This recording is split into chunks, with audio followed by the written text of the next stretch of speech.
Bonjour tout le monde, on m'a demandé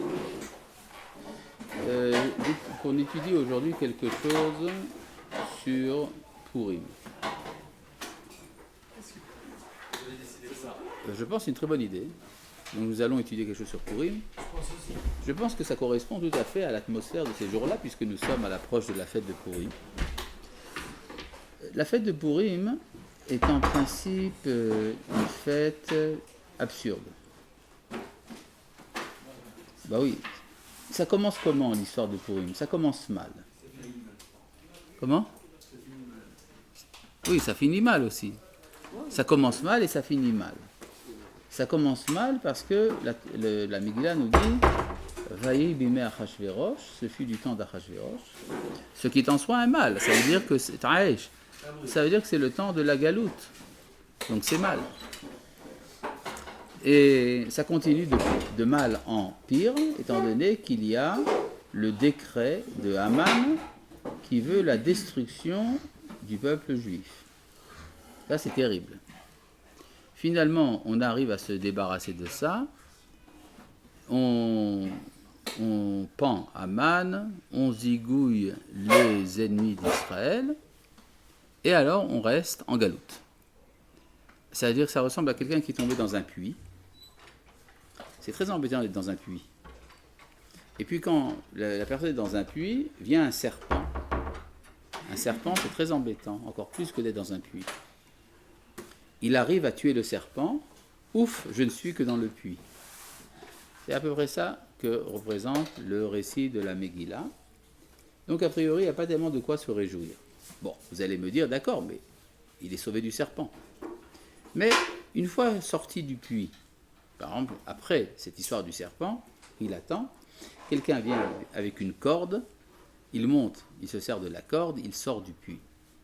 Donc maintenant, tout va bien. N'est-ce pas? Qu'est-ce qu'il va fêter maintenant? Il va fêter le fait d'être sorti du puits. Le serpent n'est qu'un épisode dans l'histoire du puits.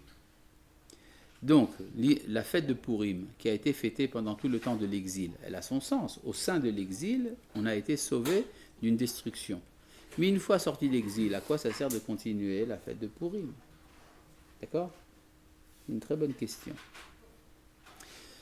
La réponse, c'est que pendant la fête de Purim, il s'est révélé quelque chose qui n'a rien à voir avec le temps de l'exil. C'est quelque chose qui a à voir avec toutes les périodes historiques, qui est ce qu'on appelle en hébreu le Netzach Israël, c'est-à-dire l'éternité d'Israël. En d'autres termes, que le peuple d'Israël est indestructible. Or ça, c'est quelque chose qui est vrai tout au long de l'histoire. Donc, ça mérite d'être rappelé pendant tout le temps de l'histoire. Ce que je viens de vous dire est dit dans un verset de la Megillah. Dans la fin de la Megillah, la Megillah nous dit Vime apurim ha'ele lo ya'avru mitoch ha'yehudim vezichram lo yasuf mizaram. Traduction. Ces jours de Purim ne disparaîtront pas de parmi les Juifs et leur souvenir ne disparaîtra pas de leur descendance. Non, la descendance des Juifs, c'est quoi? C'est des Juifs. Donc, la Megillah se répète. Elle dit, les jours de Purim ne disparaîtront pas de parmi les Juifs, ni de leur descendance. Ben, leur descendance, c'est les Juifs. Donc la Megillah, elle est lourde. Ah, peut-être que même après le Mashiach, peut-être même après la Géoula, on couche à Purim. C'est pas des Juifs à l'époque du Mashiach? Oui, mais c'est des Juifs. Alors le natif de Vologine dit que le terme Yehudim, juif, désigne les enfants d'Israël pendant l'exil. Mais qu'en sortant de l'exil, on s'appellera Israël et non plus Yehudim. Et on passe d'une dimension religieuse individuelle à une dimension nationale collective. Et donc on passe de Yehudim à Israël. Et là on pourrait se dire qu'une fête qui n'a des conséquences que pour les Yehudim ne serait pas fêtée par les Israël. Et c'est pour ça que la Megillah juge nécessaire de nous dire non, même à l'époque d'Israël, on continuera à faire cette fête. Jusque-là, vous avez suivi? Vous avez reçu des cours sur Purim, vous faites ou pas? On vient de sortir de 3 heures. De 3 heures? Qu'est-ce qu'on vous a expliqué? J'ai pas envie de vous répéter. Quoi? Par exemple, l'histoire de Mordechai, on vous en a parlé? Pourquoi Mordechai ne se prosterne pas? Avec Haman. Parce que Haman, il a été tendu à la guerre à Mordechai. c'est ça qu'on vous a expliqué? Il y avait ça, il y avait aussi le fait que Mordechai c'était le ministre et qu'il avait l'accord de la face du roi sur un... Oui, et alors? Et qu'ils étaient au même niveau, quoi, donc il n'y avait pas besoin de se concerner. Il venait de la tribu de Benjamin et que Benjamin. Oui, c'est ça qu'on vous a expliqué. Il y a beaucoup de choses. D'accord, je vais quand même reprendre ça, mais vous allez voir que je vais insister sur un autre point. L'histoire de Purim, c'est une histoire où tout va mal, n'est-ce pas? C'est-à-dire, étant donné que le peuple juif est en risque de destruction totale. Et c'est à cause de qui? À cause de Mordechai. C'est-à-dire, Mordechai ayant provoqué Haman, c'est lui qui amène toute la catastrophe. C'est donc de sa faute. D'accord? À tel point que la Gemara dit que aucune tribu ne voulait reconnaître Mordechai comme son enfant. On l'appelle à la fois Ishi Yehudi et Ishi Yemini parce que les gens de la tribu de Yehuda disaient il est de Binyamin, et les gens de la tribu de Binyamin disaient il était de Yehuda. Personne ne voulait de lui, étant donné qu'il a fait une bourde énorme qui a failli coûter la vie au peuple d'Israël. Hein? Pourquoi tu n'es pas d'accord? C'est la Gemara qui le dit. Parce que puisqu'il voulait juste y revendiquer son droit. Oui, d'accord, mais il faut être intelligent aussi. Si à cause de revendiquer ton droit, tu mets en danger toute la communauté, alors il vaut mieux pas revendiquer ses droits. C'est banal, non? Et comment ça s'est arrangé? Parce que Esther s'est prosternée devant le roi. C'est-à-dire, les problèmes ont commencé par un refus de se prosterner, et tout s'est arrangé par une personne qui s'est prosternée. D'accord? Donc il fallait se prosterner, ce qu'il fallait démontrer. N'est-ce pas? C'est QFD. Est-ce qu'il y a une différence entre se prosterner devant le roi et devant un ministre? On a le droit de se prosterner devant un homme ou pas, d'après la halakha? Oui. Non. Oui. Oui, le roi. On a le droit de se prosterner devant un homme, d'après la halakha. C'est avec la Vodazara? Non, si Puis- Non, pas d'Israël. Mais pas parler toi, on va parler devant un homme. Est-ce que j'ai le droit de me prosterner devant un homme? La halakha dit oui. Devant un goy, oui. Mais alors, c'est quoi l'histoire de Hana et ses 7 fils? L'histoire de Hana et de ses 7 fils, c'est que Antiochus voulait qu'il se prosterne devant la Avodah Zara, devant une idole, l'idole de Zeus olympien.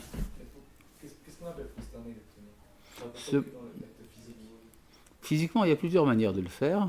Ce que la halakha appelle prosternation, c'est de se mettre à plat. D'accord? Complètement à plat. Allongé. Non, allongé. Pas comme les Arabes à la mosquée. Complètement à plat. D'accord? D'accord? Si quelqu'un nous demande de nous prosterner mais pas complètement à plat, on peut le faire. Si c'est de l'Avodah Zara, c'est interdit. Mais si c'est pas de l'Avodah Zara, c'est permis. D'accord?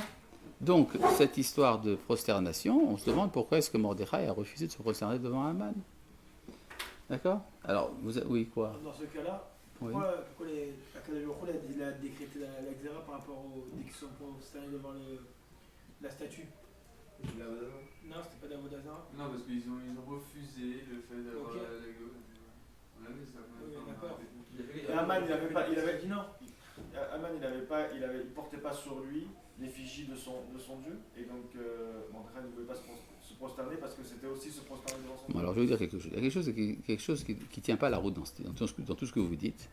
C'est qu'un élément aussi important pour comprendre le récit n'est pas explicite dans la Megillah. C'est-à-dire, la Megillah ne dit rien. C'est-à-dire, ça n'aurait pas coûté très cher en encre de mettre 2 ou 3 ou même 4 mots pour expliquer pourquoi Mordechai refuse de se prosterner devant Haman. Et donc, quelle que soit l'interprétation qu'on donne, il y en a plusieurs, il y a au moins 5 interprétations différentes, au moins 5. Le problème reste toujours complet. Pourquoi est-ce que la Megillah ne le dit pas? D'accord? C'est ça le problème. C'est ça mon problème. Alors, la première interprétation que vous dites, c'est Rashi qui l'amène, c'est basé sur un midrash, que Haman se considérait lui-même comme un dieu. Si un homme se considère comme un dieu, alors ça devient interdit de se prosterner devant lui, parce que c'est de l'Avodah Zara. Maintenant, il y a 2 problèmes par rapport à cette question-là, même 3 problèmes. Le premier, c'est pourquoi est-ce que Haman pourrait se penser être un dieu, alors que le fait de se prosterner devant lui, c'était un ordre du roi. Or, le roi lui-même ne se considérait pas comme un dieu. Alors pourquoi un ministre auquel le roi a donné de l'honneur se considérait comme un dieu? C'est illogique. Deuxièmement, si déjà c'est comme ça, alors d'où est-ce que Mordechai sait que, en supposant que Haman soit devenu fou, et quand il voit les gens se prosterner devant lui, il se prend vraiment pour un dieu. D'où est-ce que Mordechai est censé le savoir que c'est ça qui se cache dans la pensée de Haman? Parce que ouvertement, on se prosterne devant Haman parce que c'est l'ordre du roi. Non pas parce que Haman se prend pour un dieu. D'où est-ce que Mordechai est censé savoir que Haman se divinise?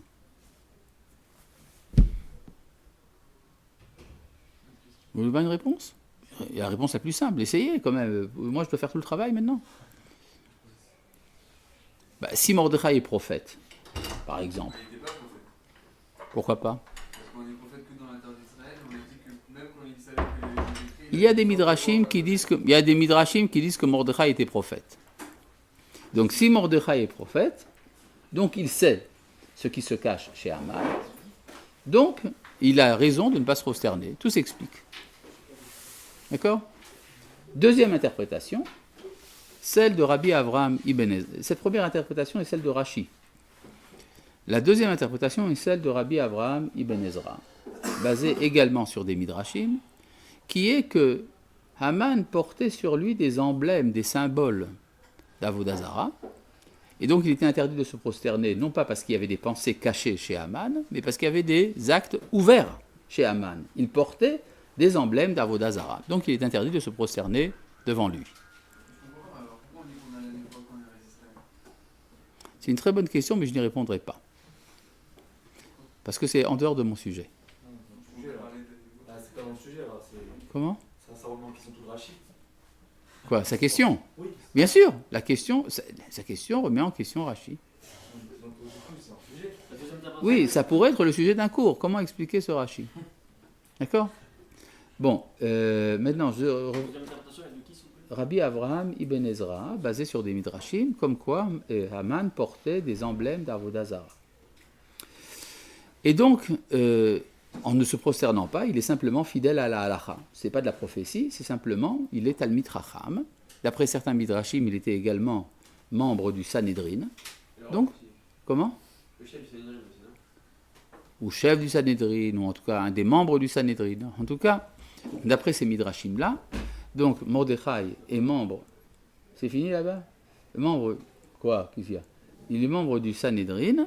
Et donc, c'est en tant que Talmid Chacham, en tant que sage de la Torah, qu'il refuse de se prosterner devant Haman.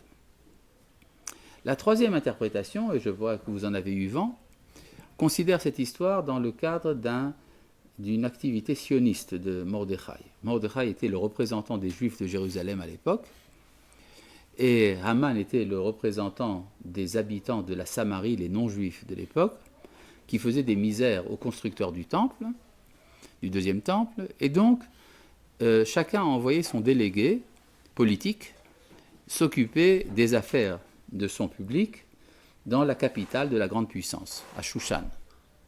D'accord? Et donc Mordechai et Haman travaillent chacun l'un contre l'autre pour des raisons politiques. Oui. Qui dit cette explication? C'est également dans la Gemara et dans certains midrashim.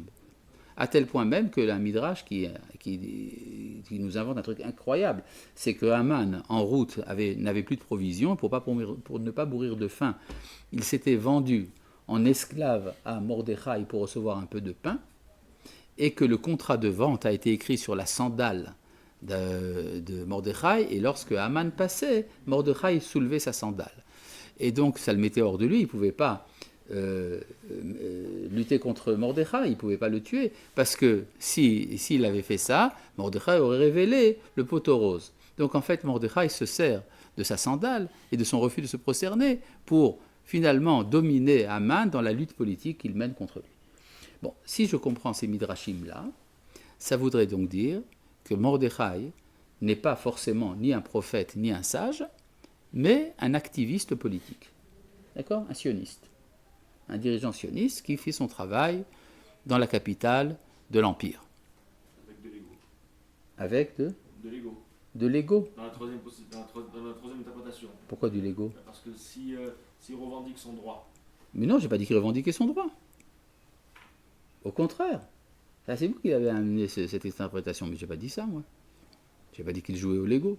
Maintenant, la quatrième interprétation se trouve dans certains commentateurs, entre autres chez Rabbi Eliezer Ashkenazi de Smyrne au XVIe siècle. Dans son commentaire de la Megillah, il dit qu'il y a une coutume dans l'Empire ottoman, et il suppose que cette coutume est très antique, qui est que les Juifs ont un privilège. Les Juifs ne se prosternent devant personne, parce qu'on donne cet honneur au peuple qui est le premier à s'être libéré de l'esclavage. Et donc, ça faisait partie également des prérogatives des Juifs à Shushan. Et donc, quand le roi a ordonné de se prosterner devant Aman, il est évident que Mordechai n'était pas concerné par le décret. C'est pour ça qu'on dit que tous les serviteurs du roi qui sont à la porte du roi se prosterner devant Aman et Mordechai, parce que c'est qui règne Sivalo Ameler, parce que le roi l'avait ordonné, Mordechai et Mordechai ne se prosternait pas, ça aussi le roi l'avait ordonné. Donc Mordechai ne transgresse pas la parole du roi, il ne fait qu'appliquer le décret royal en ne se prosternant pas. Et lorsque donc on a annoncé que tous les fonctionnaires devaient se prosterner devant Aman, Mordechai a été pour appliquer son droit, non pas au niveau personnel, il le fait simplement parce qu'il défend les intérêts de la communauté juive de Shushan, dont il est le dirigeant. Oui. Qui a écrit ce décret pour pourquoi les Juifs ne se prosternent devant personne? C'était une coutume connue chez les sultans de Turquie. Et Rabbi Eliezer Ashkenazi suppose que c'est une ancienne coutume qui était également en vigueur dans l'Antiquité. Voilà, oui. Ça marche ici ou pas? Oui, bien sûr, ça marche. Et le dîner des Malchota était que Mordechai ne devait pas se prosterner. Donc il a été très bien pour ne pas se prosterner. Donc ça explique également la colère de Haman. Haman ne peut pas lutter contre le roi. Mais il peut inventer un décret pour détruire tous les Juifs, et donc Mordechai aussi sera concerné. C'est en fait, donc, il veut tuer tous les Juifs pour pouvoir tuer Mordechai. Vous avez compris le topo? Oui. Juste, il y a un truc, c'est que Mordechai, c'est pas la première fois qu'il voyait Haman. Oui, alors? Donc, il avait déjà dit auparavant, si Haman est déjà passé devant lui, il aurait dû pouvoir se prosterner maintenant s'il avait déjà vu avant et qu'il ne s'était pas prosterné. Pourquoi ça a fait un tel bruit à ce moment-là? Non, au moment où il y a eu le décret de se prosterner devant Haman, donc Mordechai n'étant pas concerné par ce décret, il vient justement pour appliquer son droit. D'accord? Maintenant, si c'est vrai ce que je vous dis là, Mordechai n'est ni un prophète, ni un sage, ni même un sioniste. C'est un chef du consistoire. C'est-à-dire, il est le dirigeant local de la communauté juive de Shushan. D'accord? Et donc, il n'est même pas forcément sioniste, il est peut-être galoutique. En tout cas, dans ces 4 premières interprétations, il y a un problème qui revient à chaque fois. Pourquoi ce n'est pas écrit? D'accord? 5e interprétation. La 5e interprétation est valable uniquement pour des personnes aux nerfs solides et au cœur solide. Donc s'il y a ici des personnes sensibles, vous êtes invités à quitter la salle maintenant. Après, c'est à vos risques. La 5e interprétation est possible, je veux dire, au niveau du texte.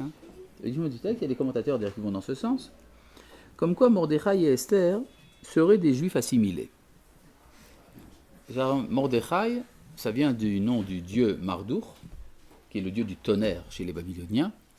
Esther, elle avait un beau nom hébreu, elle s'appelait Hadassa. Elle a changé son nom en Christine, non, en Esther. Esther, qui veut dire Istahar, la déesse de la lune. Et donc, c'est quand même bizarre. Et on ne sait même pas d'ailleurs qu'elle est juive. On vient la chercher à la maison, on ne sait pas qu'elle est juive. Il n'y a pas de mezouza probablement, ni même de photo du Baba Saleh ou un fil rouge, quelque chose comme ça qui pourrait indiquer sa judéité. Il écrit le nom de certains dans la Megillah. Hein? Dans la Megillah, il écrit le nom de ses ancêtres. Oui, bien sûr. Oui, nous savons. Mais on voit très bien que le roi ne sait pas. Esther ne disait pas son peuple. Donc, il y a quelque chose de très bizarre. Et ça explique d'ailleurs peut-être le comportement de Mordechai qui, voyant que, je sais pas, imaginez que vous avez une proche parente qui est prisonnière chez un goy. et vous apprenez qu'il y a quelqu'un qui veut assassiner le goy, vous faites quoi? Ben, vous le laissez assassiner. D'accord? Et là, au contraire, il va le sauver. Il va sauver le roi par fidélité au roi. Et donc, Esther va rester coincée chez lui, à moins qu'ils soient intéressés à ça. Dans la famille, on est intéressé par l'ascension sociale. Et donc, c'est normal que Esther soit chez le roi, c'est très bien, et ça permet à Mordechai également de monter de grade. C'est pas dit qu'il allait y arriver, c'était juste de l'avant quand il essayait de faire un... Il veut rien dire, quoi. Il va sauver le roi, tu te rends pas compte? D'abord, Esther est déjà reine. Oui, mais c'est un truc dans la manche, alors que si c'était sûr qu'il allait tuer, alors peut-être qu'il aurait laissé tuer, mais là, vu que c'était très peu sûr qu'il va tuer, comment tu sais? Comment tu sais? Et s'il y a peu de chance, et alors? Oui. Mais là, le contexte, c'est que nous sommes en galoute. Tu es sensible, hein? Non. Ouais. Une galoute qui a été voulue par Akadosh Baruch Hu. Et on sait que quand on est en galoute, on se doit un dévouement au roi chez enfin, au roi ou. Même quand c'est contre la halakha, non. Maintenant, ce qu'il y a, c'est que qui c'est qui sauve le roi? Non, c'est Esther. C'est Esther qui va raconter au roi qu'on va l'assassiner. Et donc, le roi veut récompenser Esther. Comment est-ce qu'il va récompenser Esther? Non. Il se dit, voilà, Esther, comment je vais la récompenser? Elle est déjà reine, je ne peux rien lui donner de plus. Donc, ce que je peux faire, par contre, se dit le roi, je donne ici l'interprétation du Gaon de Vilna. Le Gaon de Vilna dit, le roi se dit, je vais faire plaisir à Esther en donnant de l'avancement à ses amis. Or, qui est la personne la plus aimée d'Esther parmi tous les ministres? Le roi se dit, c'est certainement Haman. Parce que c'est grâce à Haman qu'elle est devenue reine. Puisque c'est Haman qui est Memouchan, qui a donné le conseil de faire tuer Vashti, et donc qui a donné le conseil de choisir une nouvelle reine. Donc, elle est certainement vachement copine de Haman.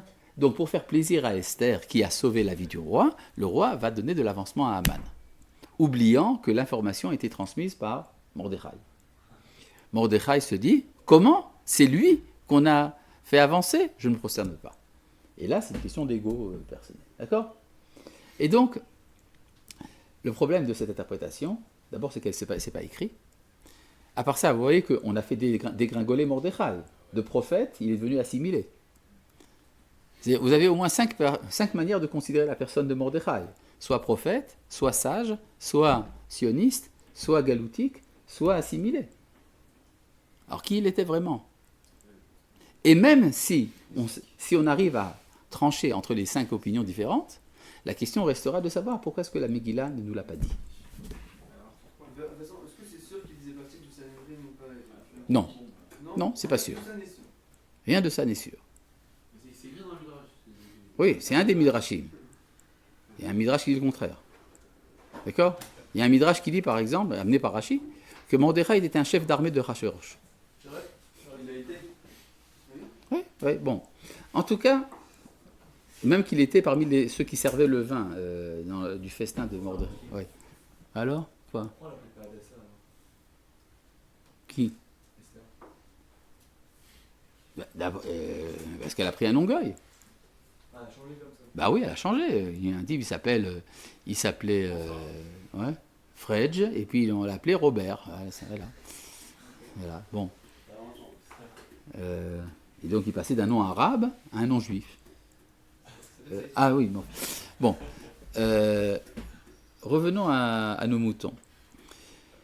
En fait, ce que semble vouloir dire la Megillah, je pense que c'est à dessein que la Megillah a été écrite de telle manière que toutes les interprétations sont possibles sur le plan textuel, c'est pour nous dire qu'en fait, chaque identité juive en cache une autre. Un juif en cache un autre. À la manière, si vous voulez, des poupées russes. D'accord? C'est quoi une poupée russe? Ça s'appelle comment? Hein? Comment on dit en russe? Hein? Alors voilà, comme tous les Israéliens, vous faites l'erreur. Vous pensez que les poupées russes s'appellent en russe babushka, ce qui est absolument faux. Babushka veut dire une grand-mère, mais les Russes vous diront qu'on appelle ça matrioshka. Donc c'est des matrioshka. Voilà. C'est très important, sinon vous avez... Comment? Non, matrioshka. C'est comme ça que ça s'appelle. Que puis-je faire? C'est très important, c'est capital. Si on vous demande qu'est-ce que vous avez appris au Mahon Meir, j'ai appris qu'une poupée russe s'appelle Matryoshka. Et donc, ça veut dire que dans l'intériorité... Ah, maintenant, une seconde, cette histoire de Mordechai qui est assimilée, je voudrais un peu approfondir dans cette histoire. Haman est très en colère, et il dit, puisque c'est comme ça, je vais tuer tous les juifs. Mordechai ne s'entendait pas à ça du tout. Lui, qui était tellement éloigné de son judaïsme, il se dit, mais enfin moi, à cause de moi, tous les juifs. Il dit, je vais donc aller chercher Esther pour qu'elle implore le roi de sauver les juifs. Et Esther lui dit, écoute, je sais pas tellement envie, ça fait 30 jours qu'il ne m'a pas appelé, ça. Et alors Mordechai lui dit, ne t'imagine pas que tu seras la seule rescapée de tous les juifs dans la maison du roi. Ça veut dire que c'est ça qu'elle a pensé. Si Mordechai peut lui dire ça, ça veut dire qu'elle s'imagine qu'elle est la seule. Et Mordechai lui dit, non, mais écoute, j'ai compris, nous faisons partie du peuple juif. Non, ça veut dire qu'il a été ébranlé par le nazisme. Et alors il a retrouvé son identité. Et à partir de ce moment-là, il change de nom. Jusqu'à ce moment-là, dans la Megillah, il s'appelle Mordechai. À partir de là, il s'appelle Mordechai HaYehudi. Mais avant, non. Oui? Pour revenir, vous pouvez juste répéter pourquoi la Megillah a fait en sorte qu'on peut interpréter la... Alors, je n'ai pas encore fini d'expliquer ça. D'accord. Maintenant, je vais l'expliquer. C'est pour nous dire que dans tout juif assimilé, se cache dans l'intériorité de son être un juif fidèle à son peuple, fidèle à la communauté. Et ça veut dire que dans tout juif fidèle à la communauté se cache dans son intériorité un juif sioniste. Et ça veut dire que dans tout juif sioniste se cache dans son intériorité un Talmid Chacham, et que dans tout Talmid Chacham se cache un prophète. Jusque-là, vous avez compris? C'est ça, Megillat Esther, ça révèle le caché. Megillat Esther, ça révèle ce qui est caché. Oui? Est-ce que l'inverse est vrai dans tout juif? Hein? Est-ce que l'inverse est vrai dans tout juif, se cache un juif assimilé? On peut dire ça aussi? Il y a toujours une tentation. La tentation de l'assimilation, évidemment. Maintenant, dans tout prophète, qui c'est qui se cache derrière le prophète? Dieu. C'est Dieu qui se cache, n'est-ce pas? Maintenant, vous comprenez pourquoi est-ce que dans la Megillah, on ne le voit pas? Parce que c'est ça le sujet, justement. Le sujet de la Megillah, c'est un Dieu qui se cache. Il se cache derrière différentes identités du juif, mais en fait, il est présent partout. S'il y avait un verset dans la Megillah où le nom de Dieu apparaît, alors quand on demanderait où est Dieu dans la Megillah, la réponse serait dans le verset en question. Mais là, il n'y a pas de verset, donc il est partout. C'est-à-dire que ce qui se passe dans la Megillah, c'est le moment de la révélation derrière l'absence. C'est-à-dire, lorsque Dieu ne se manifeste pas, comment vivre un monde qui a une signification, une histoire signifiante, si Dieu ne se révèle pas? Et bien c'est ça l'histoire de la Megillah. C'est-à-dire que l'histoire de la Megillah, c'est la fin de la Bible, c'est le dernier moment de l'histoire de la révélation, et donc on va nous apprendre comment est-ce que Dieu agit quand il se cache. Donc il a un masque, le masque de Purim. D'accord? Maintenant vous pouvez comprendre à partir de là une Mishnah dans Maseret Megillah. Vous connaissez la première Mishnah de Megillah? Vous ne connaissez pas? La première Mishnah dans le traité de Megillah. C'est comme le 11, 12, 13, 14 ou 15. Ouais. Que la... Oui. On vous a expliqué ce que ça veut dire? Ouais. Qu'est-ce qu'on vous a expliqué? Que, en fait, plusieurs jours, c'était pas quand le 14 parce qu'il y a des jours de... Bon, alors une seconde. La Mishnah dit comme ça. Megillah nikred, Yuda lef yud bet yud gimel Yuda letet vav, lo pachot velo yoter. La Megillah est lue le 11, le 12, le 13, le 14 et le 15, ni moins ni plus. Très bizarre cette histoire de ni moins ni plus. Est-ce qu'il y a ici quelqu'un qui est fort en maths? Oui. C'est combien? 11 plus 12 plus 13 plus 14 plus 15? 64. Première réponse. Non, 64 plus 1. Non, 64. 5, 65, 65. Non. 65? Vous avez dit quoi? 11 plus 12 plus 13 plus 14? 11, 12, 13, 14, 15.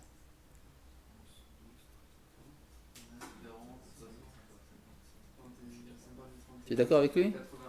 81? 65. Hein? 65. 65 65. 65 Bon, 65, 12 points. Il y a une majorité pour 65. Nous allons donc adopter cette réponse, qui à part ça est vraie mathématiquement. C'est 11, 12, 13, 14 et 15, ça fait 65. 65, c'est la guématria de quel nom de Dieu? C'est Adon. Adonai, n'est-ce pas 65? Aleph Dalet Nun Yud, ça vous fait 65. D'accord? Ce nom, c'est le nom que nous disons pour ne pas dire un autre nom qui est Yud-Kei Vav-Kei. On ne peut pas le dire, n'est-ce pas? Maintenant, une seconde. Moins que 11, c'est combien? Et plus que 15? 16. 10 et 16? 26. Oui, 10 et 16, c'est 26. Donc c'est le Shem Havaya, Yud-Kei Vav-Kei. On dit, la Megillah est lue le 11, 12, 13, 14 et 15, ni moins ni plus. Moins c'est 10 et plus c'est 16. 10 plus 16, ça fait 26. 26 c'est le nom de Dieu, Shem Havaya, qu'on ne prononce pas. C'est-à-dire que la Megillah révèle ce qui est caché, Megalé, Ya, on révèle Ya, mais on le révèle uniquement dans le cadre du nom de Adnout, Aleph Dalet Nun Yud, pour ne pas dire le Shem Havaya. D'accord? Vous avez compris le topo? C'est-à-dire que la Megillah, c'est la révélation du nom de Dieu, mais on ne le prononce pas. C'est-à-dire, il a un nom, mais c'est un nom qui n'est pas utilisé. Il y a une enveloppe, qui est le Shem Adnout, et c'est ça la Megillah. Vous avez compris comment ça marche? Oui. Oui, mais je vois pas pourquoi. Pourquoi quoi? Pourquoi cacher le nom? Pourquoi le cacher derrière autant de... Ah, c'est-à-dire que dans l'histoire, il y a des moments de révélation, des moments d'absence. D'accord? Dans l'absence, il y a un jeu derrière un masque pour permettre l'autonomie de l'histoire. D'accord? Alors, ça explique quelque chose de très important, c'est que il y a une institution qui a été fondée chez les Grecs et qui n'a pas existé chez les Juifs. C'est le théâtre. Le théâtre est d'origine grecque. C'était quoi le théâtre à l'origine? C'était une cérémonie religieuse. Sur les gens, avant la représentation, on faisait un sacrifice.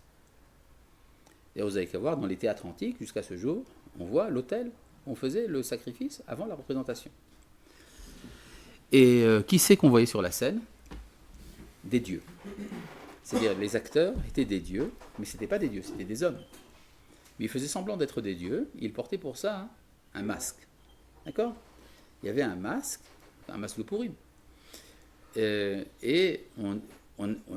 Pourquoi est-ce qu'on n'avait pas les dieux eux-mêmes? Parce qu'ils ne venaient pas. Et même pour ceux qui pensaient alors qu'ils existaient, ils disaient oui d'accord, on voudrait bien amener Apollon et Hercule, etc. Mais ils ne sont pas là, ils ne viennent pas. Alors ce qu'on fait entre-temps, on va prendre des acteurs qui vont faire semblant d'être des dieux, et c'est eux qui vont jouer la pièce. D'accord? Mais en fait, tout ça c'est parce que le grec attend une révélation qui ne vient pas. Tandis que chez les enfants d'Israël, la révélation, elle a eu lieu, donc il n'y a pas de théâtre. Vous avez compris? Maintenant, quand est-ce qu'a commencé la tradition théâtrale chez les Juifs? Dans des représentations de Purim.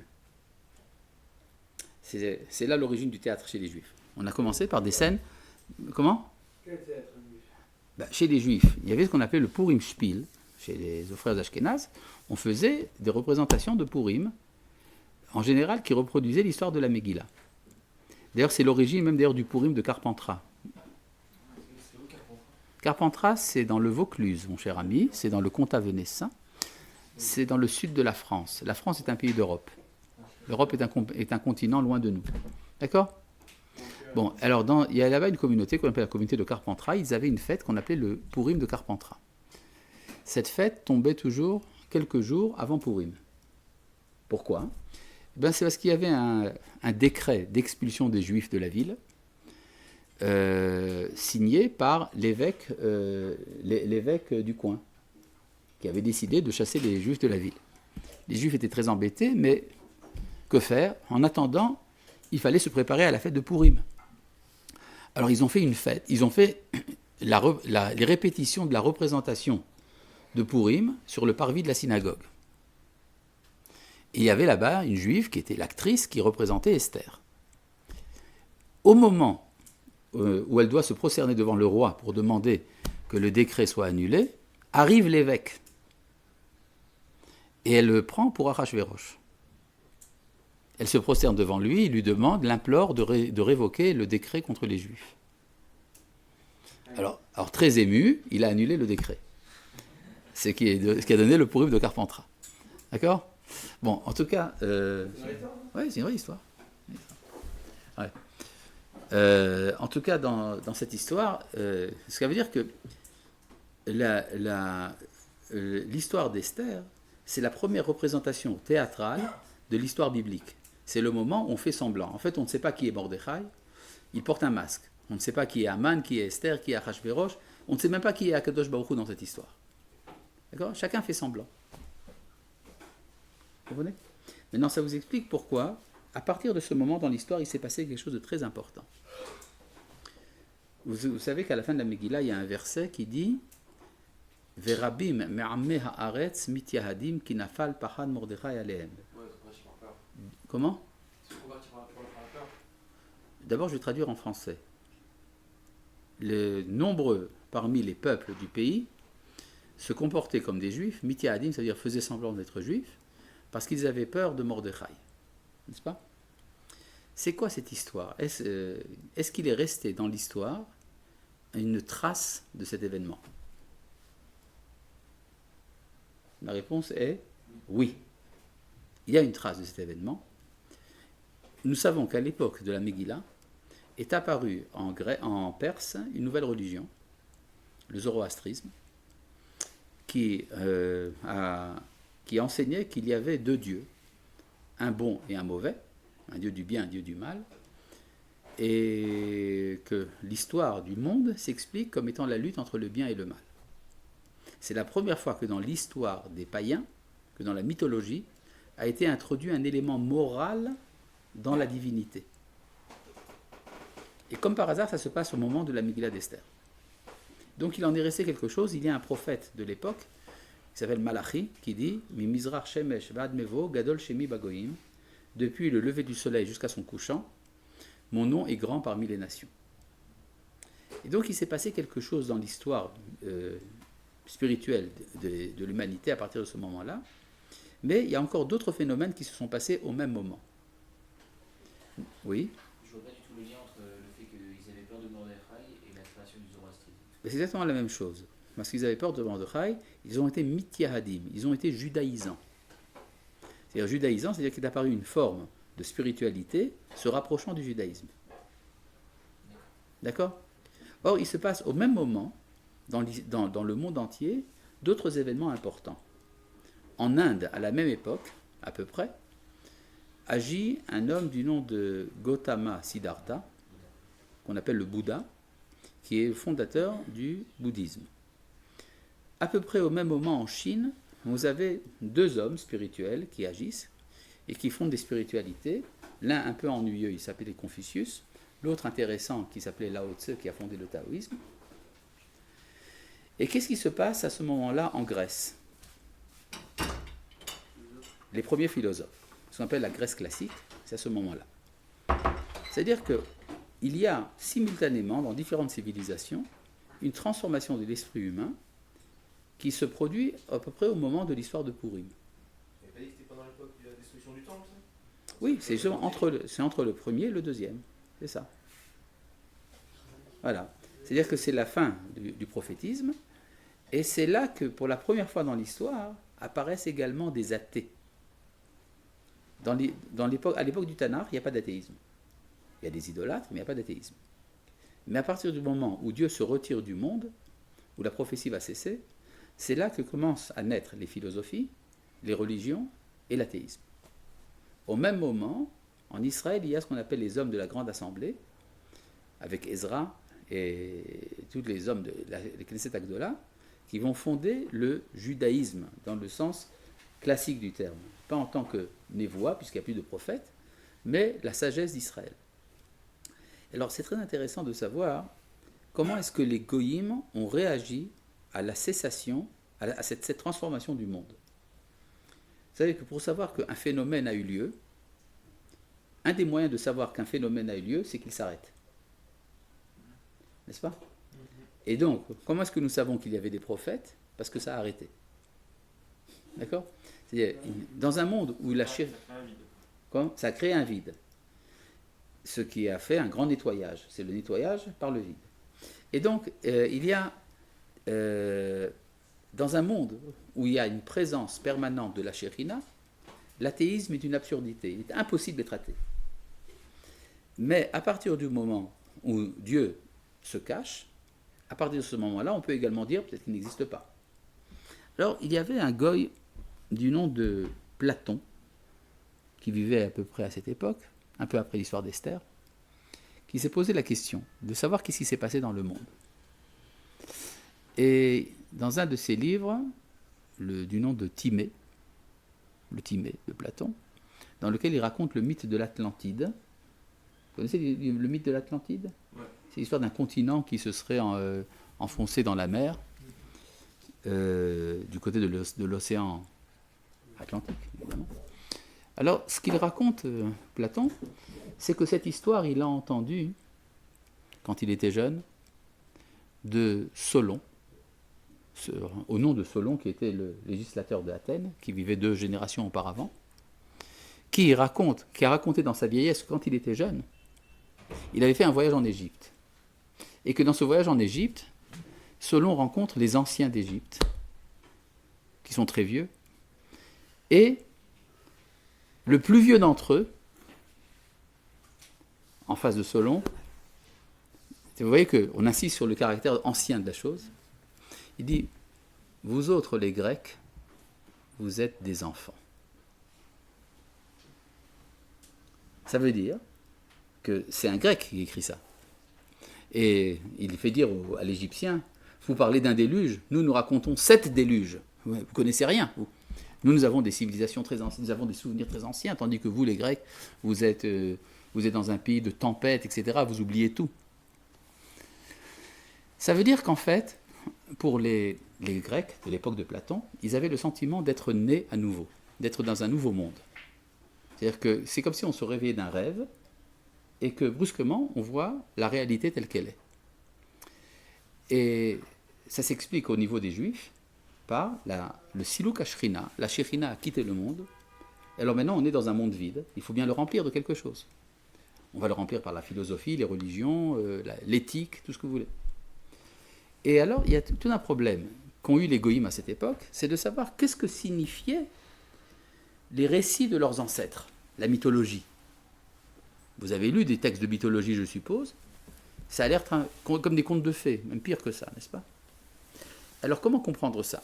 Il y a eu plusieurs réactions. Il y a une réaction qui constituait à dire nos ancêtres étaient des imbéciles, des enfants. Ils racontaient des histoires de n'importe quoi, ça n'a aucun intérêt. Maintenant, faisons de la philosophie et de la science. Ça, c'est sérieux. Ça, c'est la première réaction possible.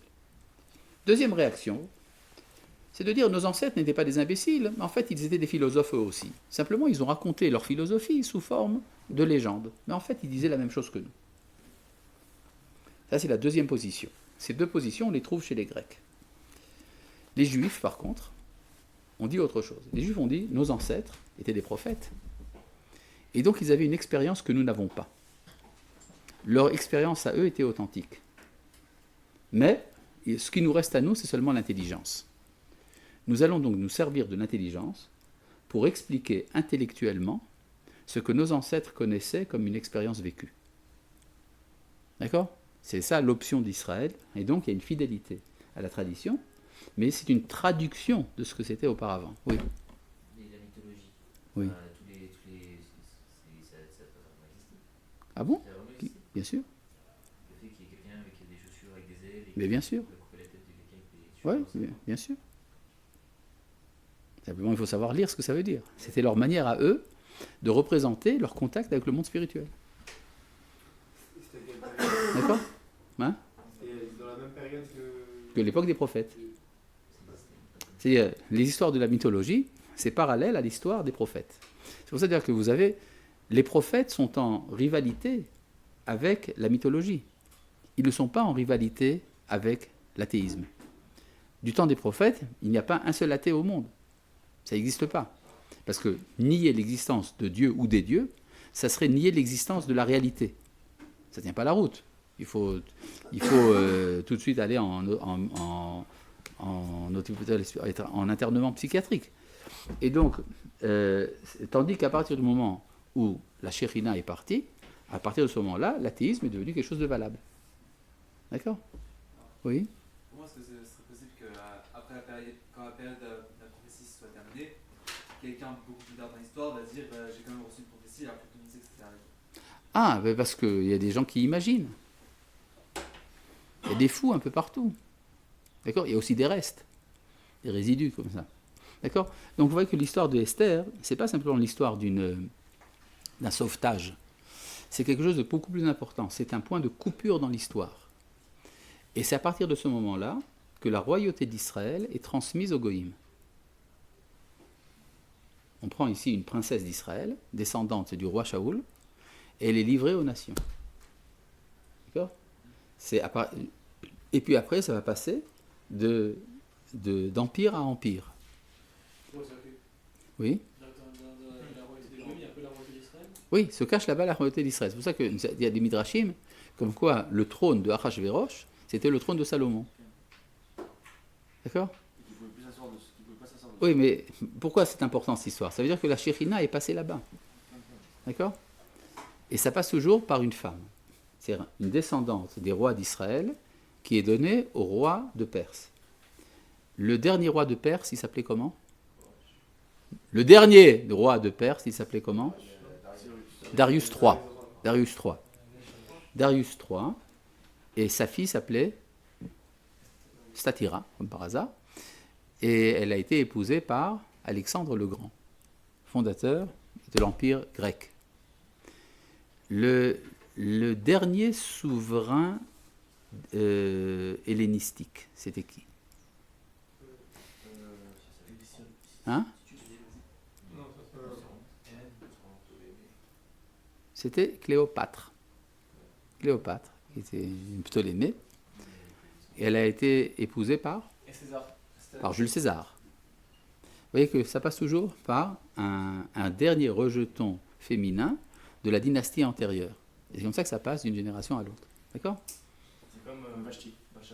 Vashti, justement, qui transmet l'héritage de Babylone aux Perses.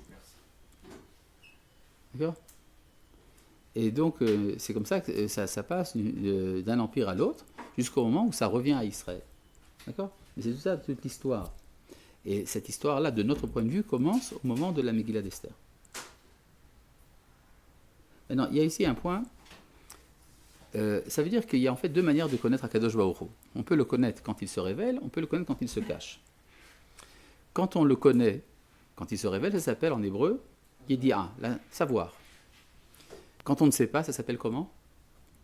Loyada. Et c'est exactement ce qui se passe à Purim. On doit boire ad de loyada, jusqu'à ne pas savoir. Et le sommet de la connaissance, c'est de ne pas savoir. C'est quand on arrive à l'endroit où on ne sait plus. Et c'est-à-dire, je peux connaître des tas de choses. Une fois que je suis arrivé au maximum de ce que je peux connaître, c'est là que commence ce que je ne connais pas. Donc ce que je ne connais pas, c'est le sommet de la connaissance. Et c'est ce qui s'est passé avec Moshe. Lorsque Moshe descend de la montagne, on dit « Ou Moshe loyada ». Moshe ne savait pas. N'est-ce pas? Moshe ne savait pas.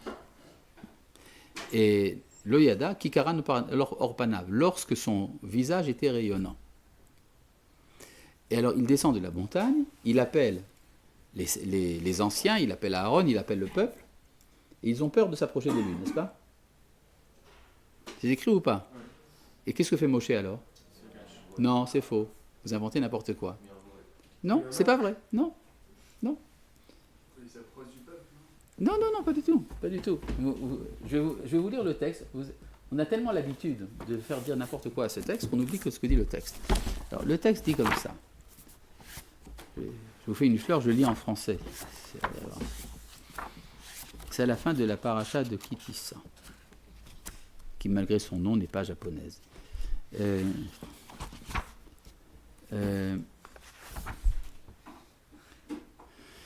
Aaron et tous les enfants d'Israël regardèrent Moïse, et voici la peau de son visage rayonnait. Ils eurent peur de s'approcher de lui. Alors qu'est-ce que fait Moshe? Non, Non, n'importe quoi. Il s'éloigne. Non, il s'éteint. Non, je lis le texte. Hein. Ah, Moïse les appela. Aaron et tous les philarques de la communauté se rapprochèrent de lui, et Moïse leur parla. Pas de masque. Ensuite s'approchèrent tous les enfants d'Israël, il leur prescrit tout ce que l'Éternel lui avait dit sur le mont Sinaï. Pas de masque. Donc Moshe, avec le visage rayonnant, donne la Torah. Moïse cessa de parler avec eux, et il mit sur son visage un voile. Donc il se cache quand? Après leur avoir parlé. Qu'est-ce qu'il veut dire avec cette histoire de voile? Il a fini de leur parler, qu'il a besoin de se voiler. Parce qu'il leur a donné la possibilité de recevoir.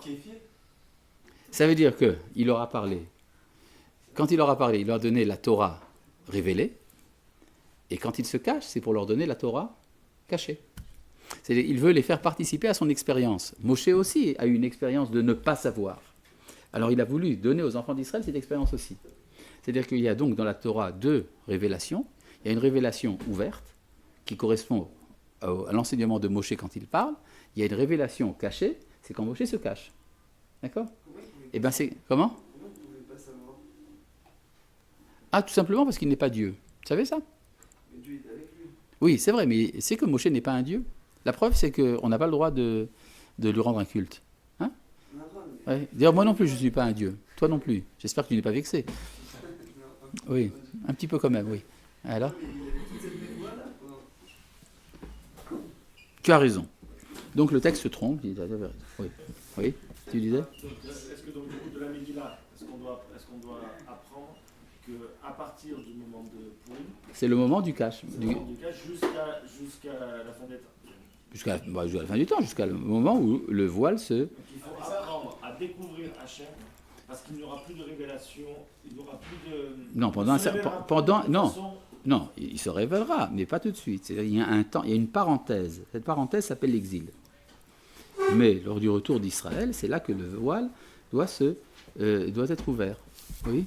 Dans la Nouveau, Moshe, lorsqu'il transmettait son message, il bégayait ou il était... La question est très intéressante, mais elle n'a rien à voir avec notre sujet. Donc, nous y répondrons pas pour l'instant. Top, shalom. Du coup, est-ce que il